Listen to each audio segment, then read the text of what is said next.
welcome to Flagstaff TV. Today we are joined by Alex DeGroote, who is a technology analyst at Arden Partners. Alex, thank you very much for joining us today. Oh, lovely to see you, Catherine. Thank you so much. Today we're going to be talking about Glantus Holdings. Can you tell us a little bit more about them? I know they've been public for almost a year now. How has that been going? It's been going very well. Yes, Glantus listed in May last year on London's AIM market. It's a Dublin-based software business with businesses in the US, in the UK, and in Europe. And their focus is on the accounts payable automation sector. That effectively provides software which enables CFOs to simplify their back office processes and save their clients money. And I would say that almost a year in, the company has delivered on all expectations. And what has the company achieved so far? Are there any notable landmarks that you can tell us about? Yes.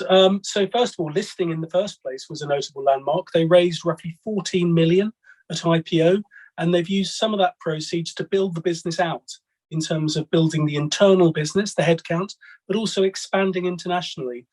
Probably in terms of landmarks, the deal I would flag would be the acquisition of TIC in the USA, which was done in the second half of last year, which has enlarged their footprint in the US, which is always a key market for European software businesses looking to grow overseas.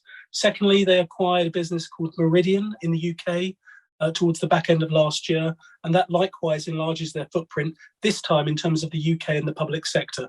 So the company has a very strong organic business, but it's also acquiring in adjacent markets to enable them to fast track their growth profile. Now, for anybody new to Glantus, can you tell us what it is that they do and who else is in their space? Yeah, absolutely. I think when you're talking about relatively new companies that perhaps don't have the biggest brand yet, the key thing is to try and benchmark them. So for investors that maybe don't know the company, I would say that you need to look at companies like Sage, which is a FTSE 100 company.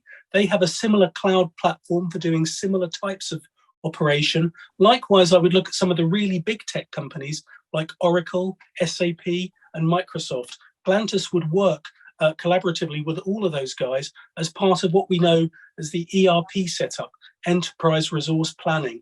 That essentially is the very unsexy back end of accounting, finance, and operations for all big corporates.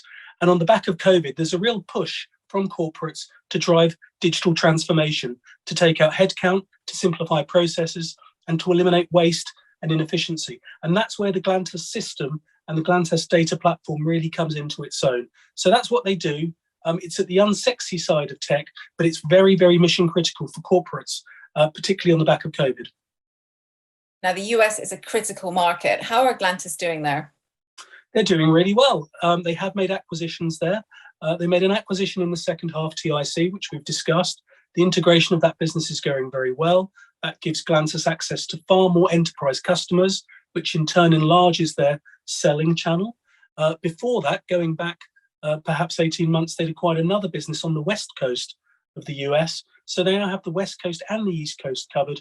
And I would expect the company to continue to devote considerable energy to growing in the US because it's such a big market, 300 million people, all the big corporates, all the big parts companies, and that's a big target market for Glantus. And of course, as they grow in the US, they get on the radar of US investors and on US corporates. So it's a win-win, and I would expect that to be a key corporate focus for the next 12 to 18 months. Absolutely. Now, other than that, can you tell us what is next for Glantus? Really, Glantus is about building the brand this year and continuing to grow the sales channel. As you can imagine, Catherine, over the last 18 months through COVID, it's been very difficult for all companies, but particularly those new guys in the software space, to win new business. How do you win business? You do it through channel partners, and you do it through networking and meeting people and taking part in conferences. Until very recently, it was actually difficult to do that because, of course, COVID regulations deterred you from making that effort. That can now happen. People are now out and about, networking and winning business. So a key focus for Glantus this year will be building their sales channel, both here in the UK and in Europe and in the US. And that means physically engaging with clients and working with channel partners. As we know from the software industry, having strong channel partners is one of the quickest ways to build an indirect sales channel. So it's going to be about being focused and being busy and developing that Glantus brand. Thank you, Alex. And a final question for today. Please, can you put Glantus in the context of the wider software and technology sectors? Absolutely. I think investors should be aware that what Glantus do is equivalent to an annuity. It's very high margin, it's very valuable, and it's very sticky. And if they can keep the churn of their clients to relatively low rates, then they will see very strong recurring revenues. And that's at the heart of what should be a very strong valuation. Other bits of the tech sector are a little bit more boom and bust, a little bit more advertising focused.